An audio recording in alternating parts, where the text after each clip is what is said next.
Okay.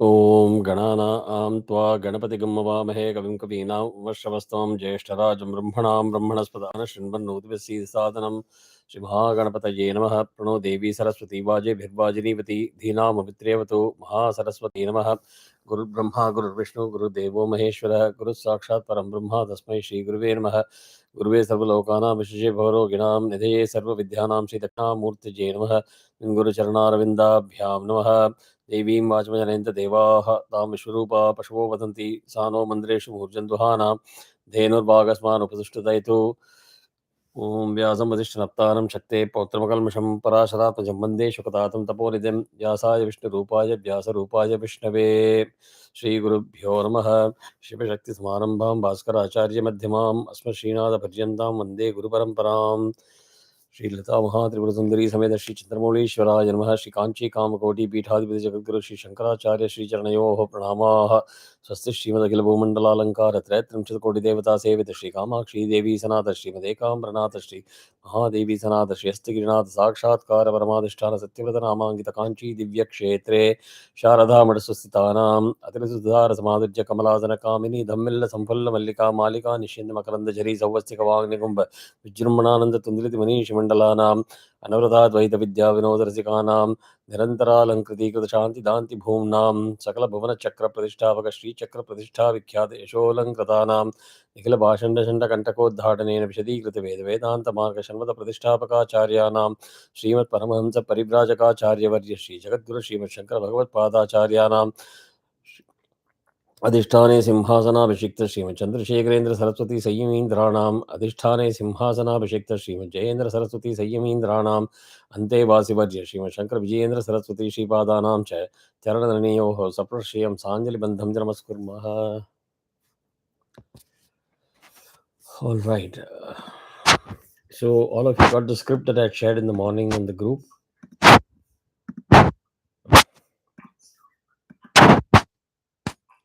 Yes. No?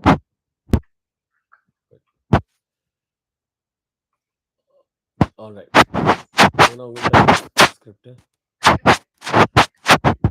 So let us go to the script and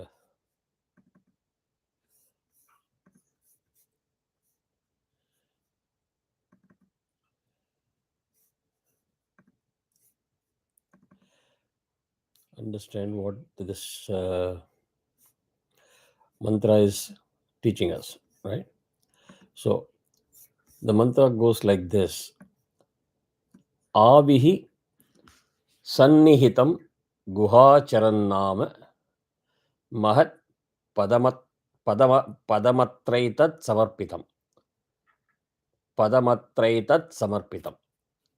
ejat pranan nimishaccha yadetajjanatha sadvarenya param vijnanadyad varishtham prajanam.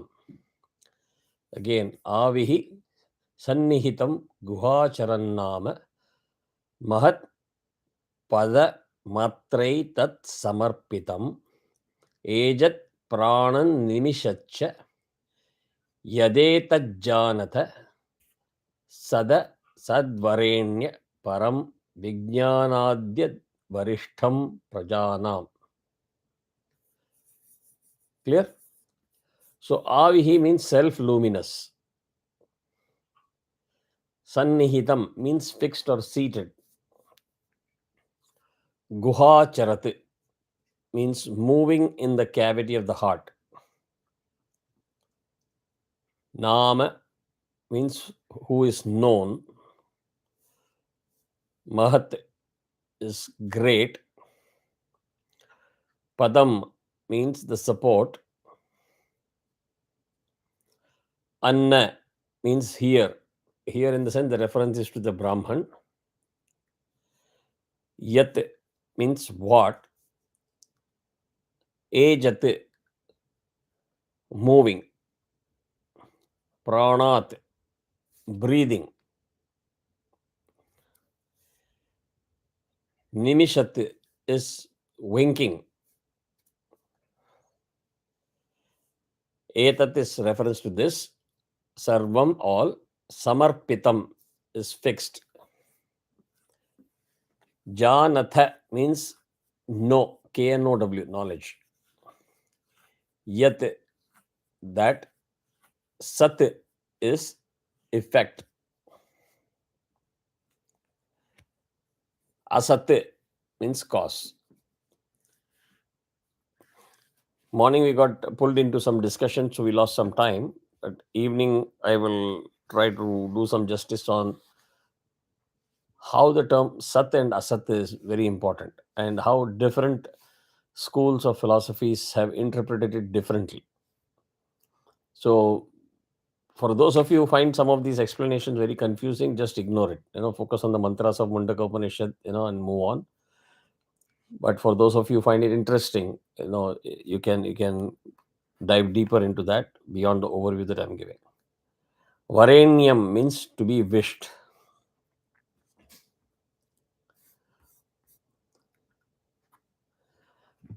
Varenyam means to be wished.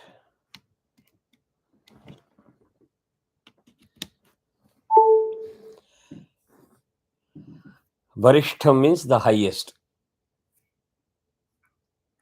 Prajanam, of being. Vijnanat param. Vijnanat param means beyond intellect.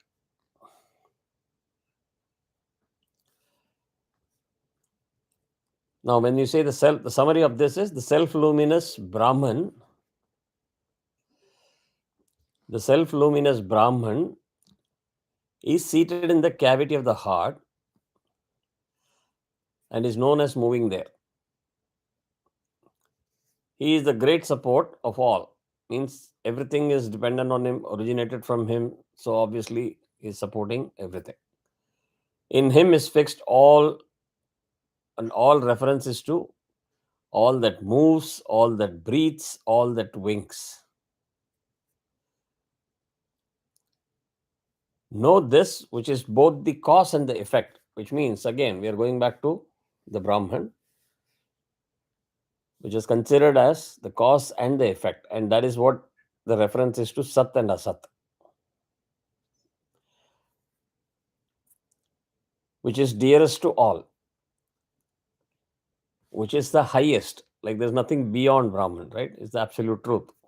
So it's the highest. More importantly, beyond the intellect of all beings. Beyond the intellect of all beings.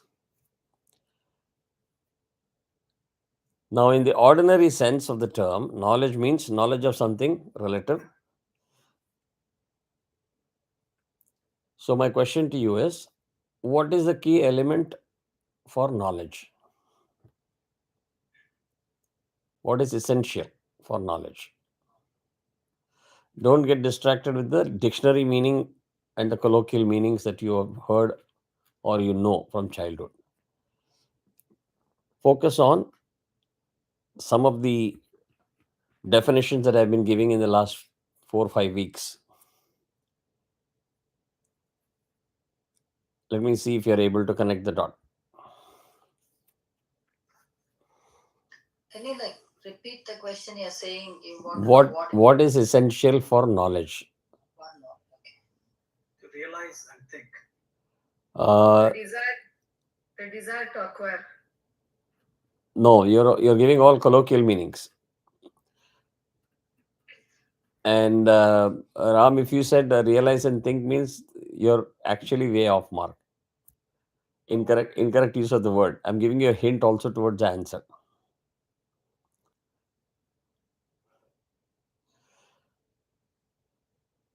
Go back to all that you have learned so far in Mundaka Upanishat. This aspect has been repeated over and over again, and I have elaborated it with some extra explanation of the background concepts. You want me to give a hint?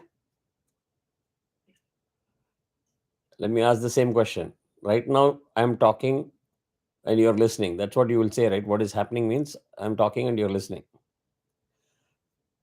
We discussed about it. Is that the fact, or is there something more to it? There's more to it. There is context and the situation, interpretation, the ambience. Okay, good. We are making progress. Realization. Don't use that word. That is a wrong word. Absorption. Experience with the situation. Correct. But when you come to the experience, what are the steps involved?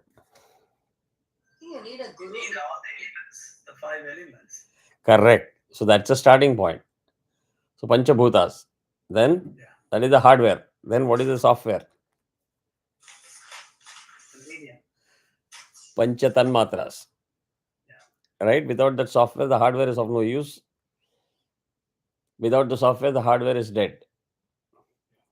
But just as you said, you're just not listening using the ear, you're also sensing the temperature in the room. You're also seeing other things, like you may be focused on seeing the hatch behind me. I may be seeing some pictures behind you, or the chest behind Anu's background, or the library that you can see behind Rekha. So the system is recording all of this stuff, not only just hearing, but also seeing, also sensing. So there is a continuous recording that is happening all the time that you are in the what state? In the Jagrata state. Correct. State. So this is something that you need to keep revising it so that you don't forget it. And a lot of things, as you said last time, that on a subtle level, lot of things we are absorbing. Yes. So these are impressions that are stored in the chit. Yes. So you need a chit. Consciousness. Correct. And in the Jagrat state. Right? So imagine that there are lots of photos in the album. There's something like a CD reader that is talked about, right? That is the intellect that keeps on reading all these impressions like a movie, and it interprets. It interprets, and the key factor here, ahankara, I. So when that gets associated with the I, it becomes your experience. And when you have experience one after the other, you call that as knowledge.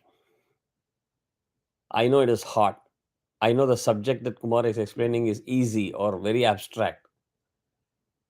That conclusions happen when all of these processes take place.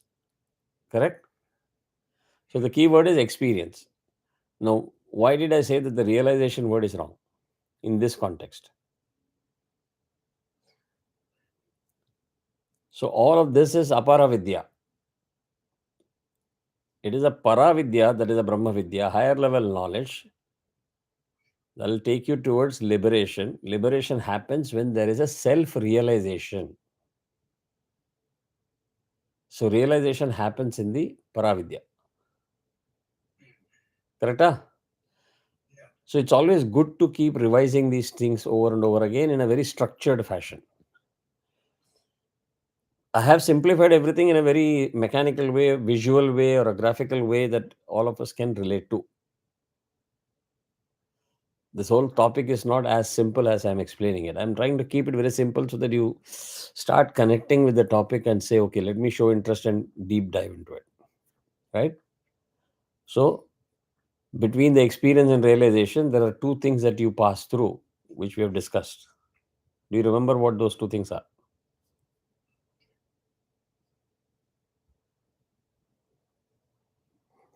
You pass through the forest and you see lights equal to 1,000 sun. Do you remember all of these things? Yeah. Okay. Manimanan also can chat. If you have to unmute and speak. And also, if you can turn your video on, that will be good. So, I don't have a camera today. okay. So, Puriyartha, are you able to follow what I'm saying?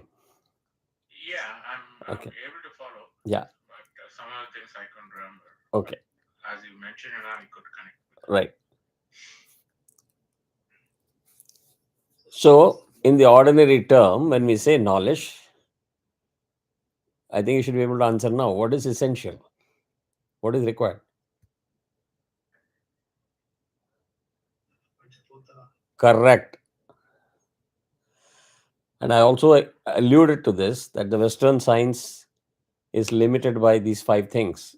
Anything you tell them, Saguna Brahman, show me. I They want. want clinical evidence for everything. Correct. Yeah. So it's all limited to those 5 senses. We transcend those things to the subtle body and the Karana Sharira.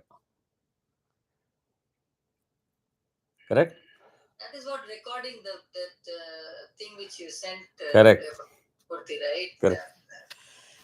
Every actually, till he said, I never realized that every moment this is actually happening. I know it in the background, but that thought. No, I find it interesting that sometimes, in fact, just before the class, I read that Google has got a version now with AI that can read your mind, the signals in the mind, and play a music that you think you want.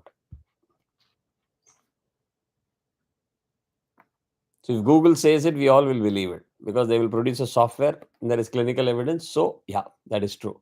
The same thing if our rishis with Kavi Vastram says, oh man, these guys are blabbering. I read a detailed explanation of why Arghyam is important scientifically. And who is coming to the support for clinical evidence? A Japanese scientist. So if everybody says, we will believe it, except for Indians with a beard and a shikha. Everybody else is speaking the truth. So I enjoy reading such things and I share some of those things with you. So the key word here is the senses and the intellect. Whenever we say I know means it is all limited by that intellect that we have. If your intellect is poor, right, your knowledge level is also going to be poor. Correct? Right. So in that sense, Brahman is unknowable, cannot be seen, and you don't know about it because you can't use any of the senses to realize Brahman. So you can't experience Brahman, you have to realize Brahman. Right?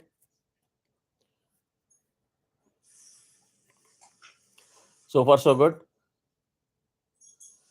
Things are falling in place. Okay. Am I going too fast or am I going too vague in my explanation or am I going too deep is something that I've been asking in the group. If you talk about it, it will be very helpful because then I can make corrections.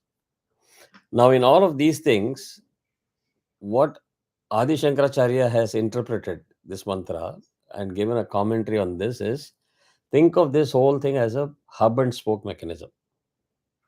So in the morning class, Sonalji asked a question.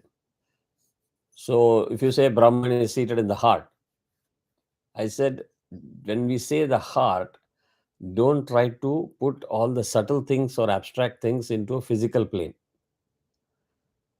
It doesn't mean heart means a physical organ. It means it is in a central place. Priyadilya? Otherwise, you will say in the heart means it is upper ventricle or lower ventricle, right auricle or left auricle, right? There's no GPS coordinate for Brahman to sit somewhere and you can say, okay, how big is the Brahman? 2-inch diameter or 1-inch diameter? No, it refers to that force that keeps your system going. And let me now say, are you able to connect when I'm giving this hint to something else that we discussed? Elements of Brahman.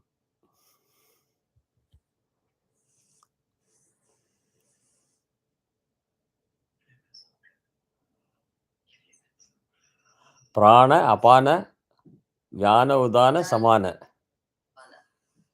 Correct? So, though we say it is seated in the heart, it's the upper energy you're talking about. So it radiates everywhere. Jnana is all pervasive, it's all over the body. So you can't say Brahman is in the heart. It means it is a central place. And so Adi Shankaracharya interpreted this and put a commentary that imagine it's like a hub and spoke of a chariot. So Brahman as the universe is centered and the various spokes of the chariot are things that move, things that flies, things that breathe, things that wink, every such thing is a spoke.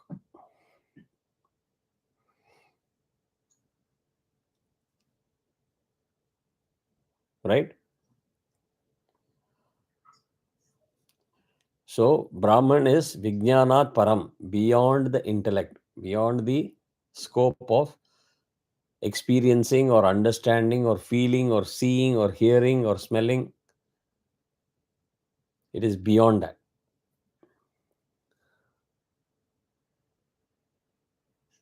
Varishta means the highest of all. There's nothing beyond Brahman. And it is free from all faults. In anything that you see, that you can sense, see, feel, etc., there will be some fault. So I asked the same question in the morning. Like, if we go into Sat and Asat, can anybody say what is the literal meaning of that? Truth and untruth. Okay. Any other interpretation?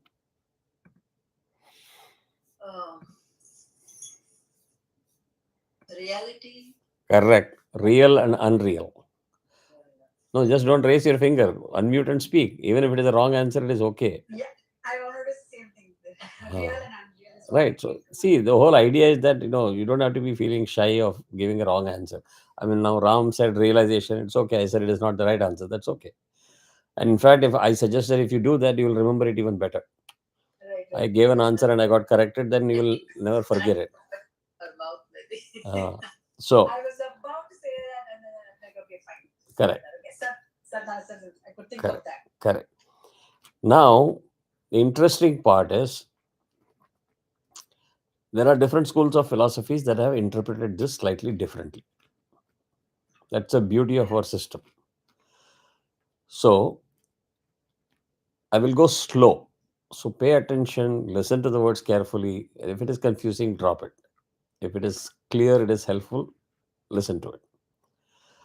In the Bhagavad Gita, one of the things is unreal has no true existence. It is unreal. That means it cannot exist.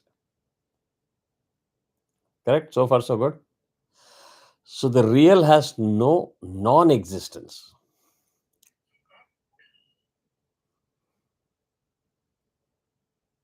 So if I show you there is a phone, iPhone, you will say, yeah, it is real. It exists.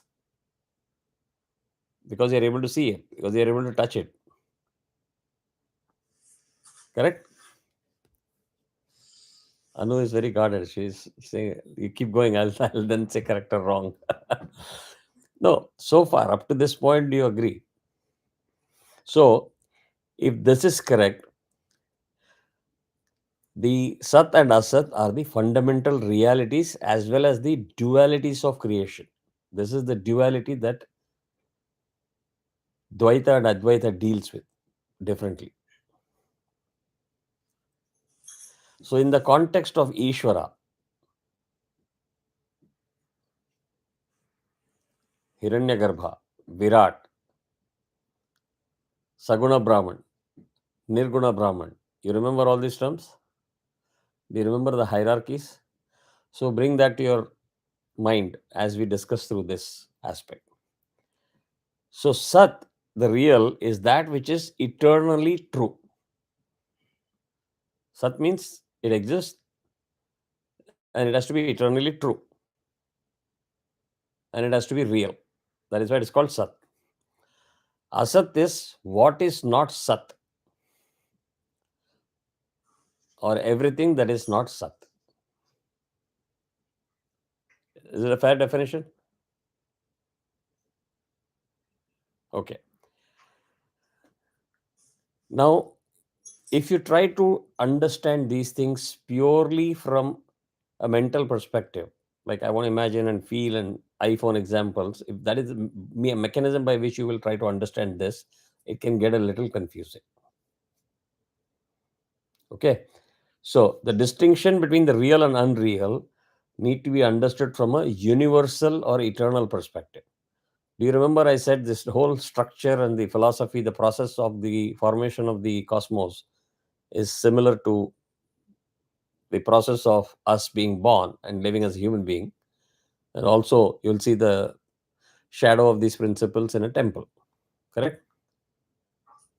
There's the heart, there's the feet, there's the head, there's the Hiranyagarbha. And creation happens through the Garbha. Right? So you will have to imagine all of these terminologies from that aspect. So Adi Shankaracharya interpreted Sat, interpreted the cause and the effect as Asat. Cause and the effect. So in the discussion of cause and effect, what is the point that comes to your mind first?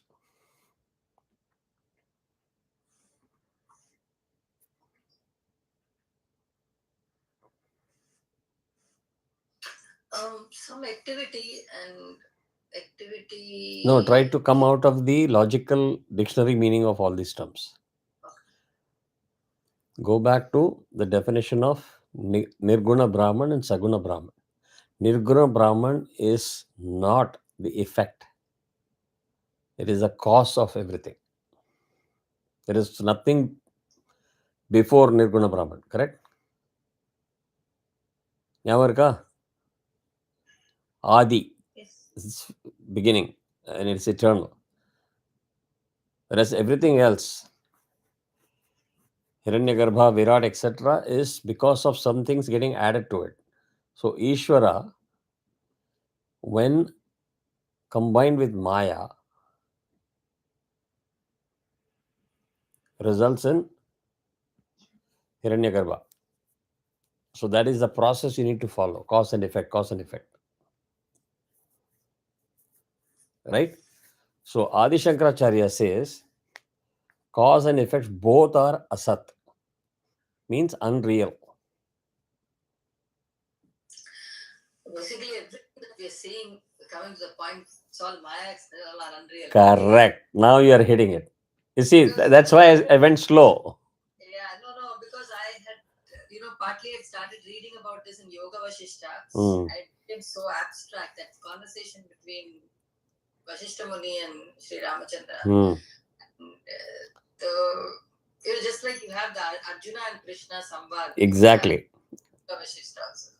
So it got like really complex. I had to shut it off. No, now it will fall in place, right?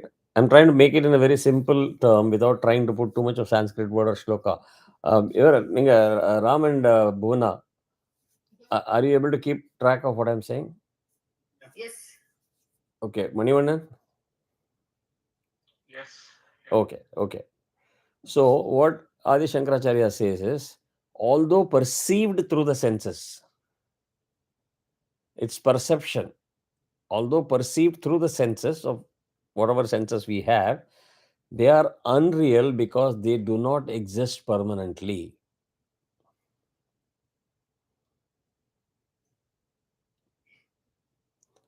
Because when we started this discussion, we said Sat means it has to be real and existent and eternally true. The key word is eternal. So the Saguna Brahman is real, but the Hiranyagarbha may be unreal. Correct. What Adi Shankaracharya says is, nothing is real, everything is asat because they are not permanent. You have to have all the three criteria ticked off for it to be sat. Right? This is sat. This is an iPhone only as long as you remember in the lower level knowledge. The same iPhone is still there, but as soon as you elevate your knowledge, this disappears, this vanishes as Maya. So this cannot be eternal. Priyada? Or is it difficult to follow? This is perceived as real only if you operate in the five senses zone. As soon as you elevate yourself, this is not seen as an iPhone anymore, so it doesn't exist.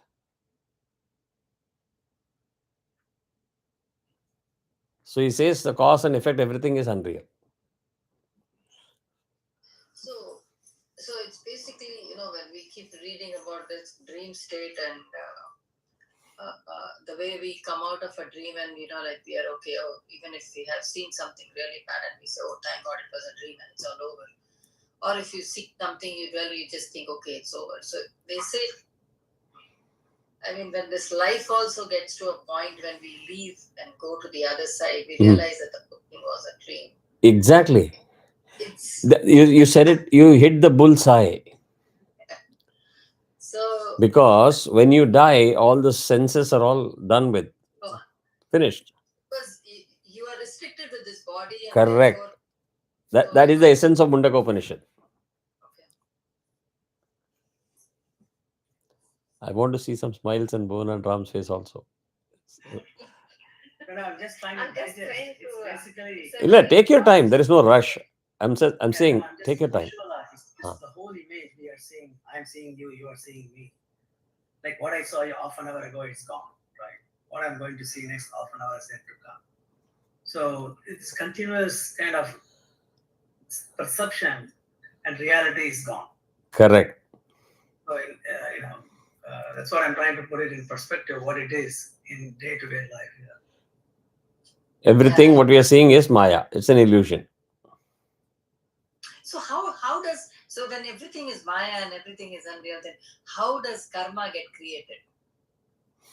How does karma come back to deliver this, and how is it that karma gets created with this real and unreal? Karma is again a notion or a mechanism or a system that keeps you in a given direction. It could be good or bad, yeah. No, it's not a question of just good or bad. I'm saying you have senses. Panchabhutas are there. Okay. I think it gives you a direction in the sense how to live whatever through this Maya, basically. Yes, correct. It is for sake of a better word or lack of a better word, it's the constitution till you are living in this illusionary world. But then what is it that decides that you have to come back here? Like you still need some, like they say, you still have some debits and credits to come back. So how is it that you're going to leave this Maya world and go? So that is where you're saying that.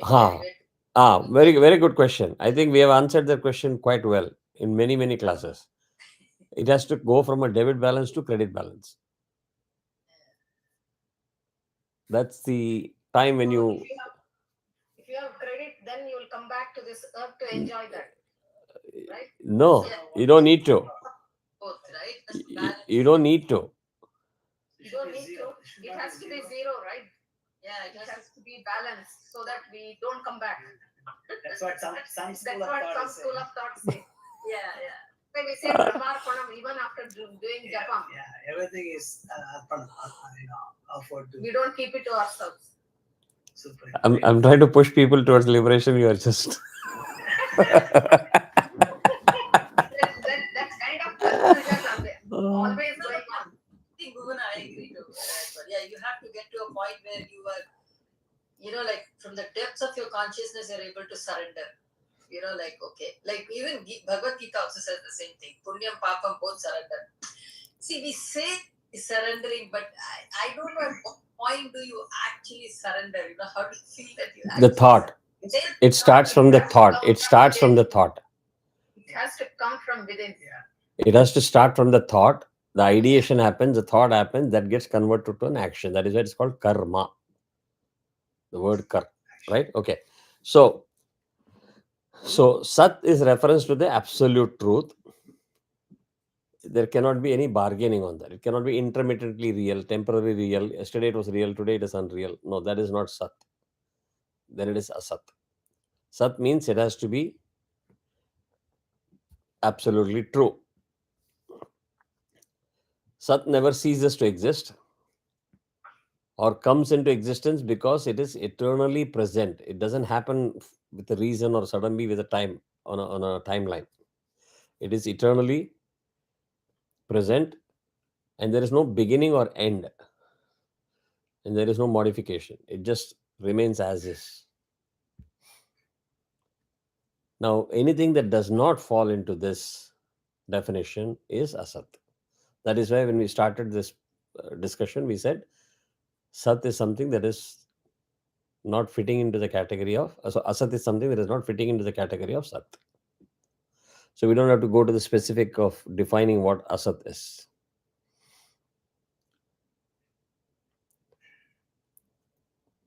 Okay.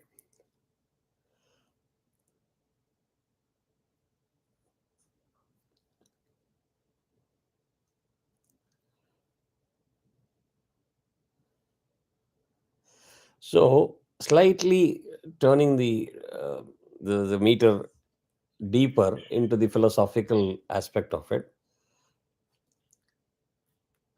The reason why Adi Shankaracharya defined everything as Asat is, let us take the example of, instead of an iPhone, let's take the example of a clay pot. Okay. He said the clay pot is also Asat because it did not exist before it was created.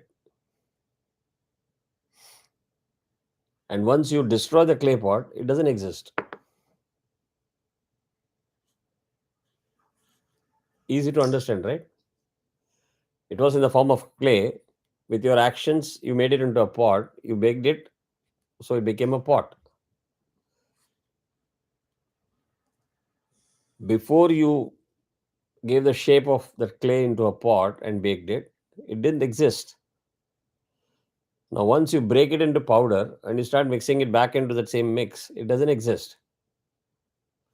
So, if you apply strictly the principles of what is Sat, the clay pot is also a Sat. But at some point it was Sat, right? Just when you made it into But pot. that is what I'm saying. Don't get stuck to that one point. Okay. You stick to the qualifying criteria. Okay. Now that there is a black space within which all of these planets, stars, everything is solar system, galaxy, universe, everything is there, is always going to be there.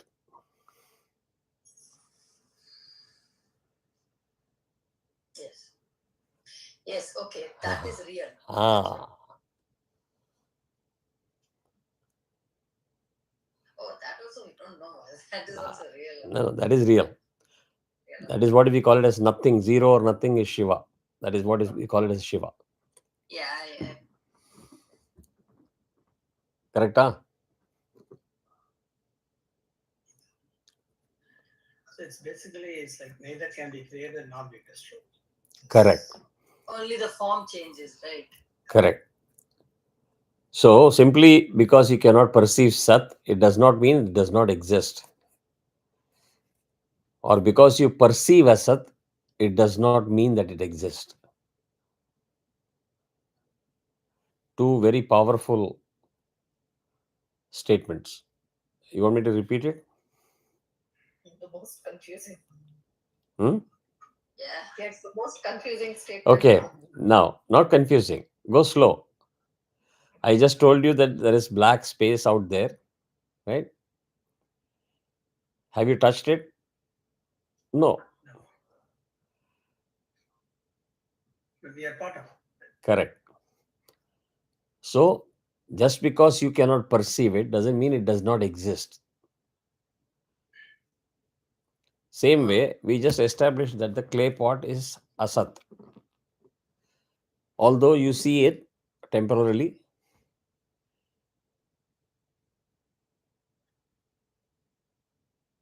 you cannot say Asat exists.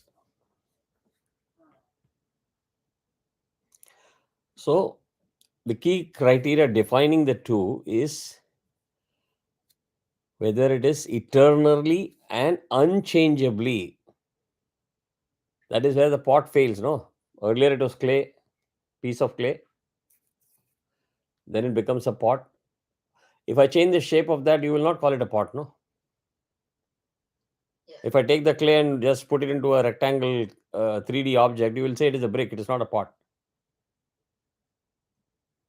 Correct? So same way, eternally and unchangeably existent. That is a bhava. So in the Vedas, the same thing is distinguished as Sat is the self, the Atman, and Asat is the body at the fundamental level. So that is what the self can never be destroyed. That's Correct. the thing. Correct. At the highest level, they are represented by Brahman and his creation or manifestation. Brahman is Sat, the creation and manifestation, what you see, everything has got a life. The moon came out of the earth. Before that, it didn't exist. The moon may have a life, it may get destroyed after some time. Right? That is the matter part of it. Are we on the same page so far?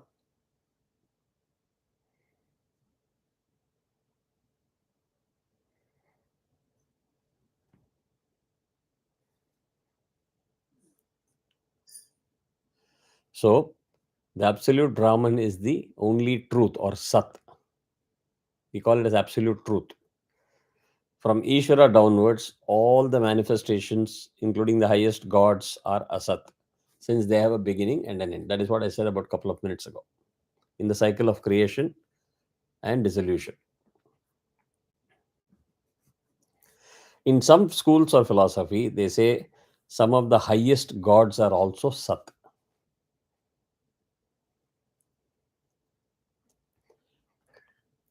So, whether it is God or human, any being with names and forms which are transient is unreal.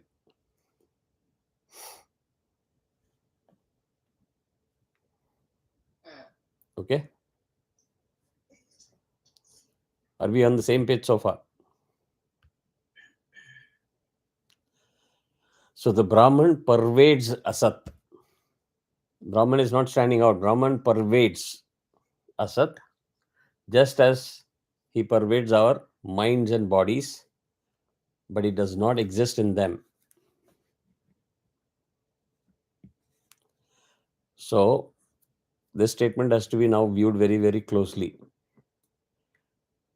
Imagine everything is a projection. Imagine there is 3D, the projection TV, right? Or the overhead projector. Just by the combination of the colors and the rays and the shape, etc., you're creating objects on the wall or the screen. They don't exist in real. I'm just giving a very crude example for you to open up your mind.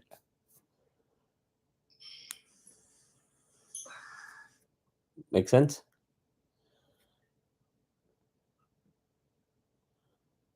This object didn't exist until it was assembled.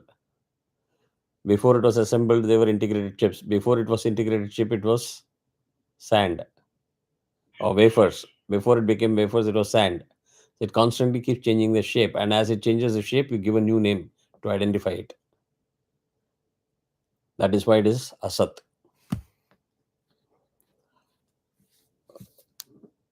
Bhuvana enna confusing இருக்கா இல்ல புரியுறதா?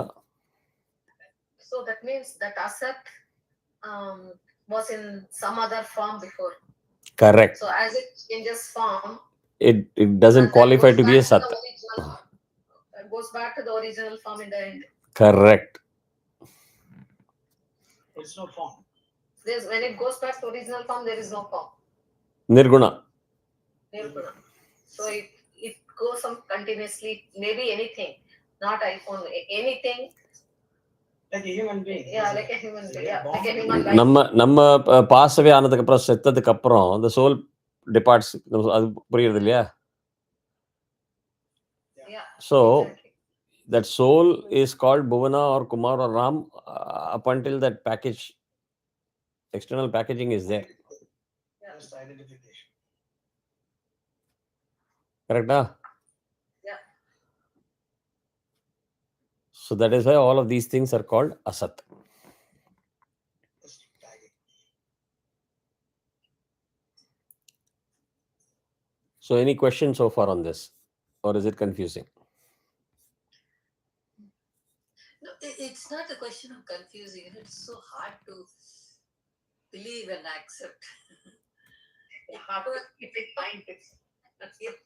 Many times and reading it so many times. I will ask a very simple question. It will be probably a little stupid.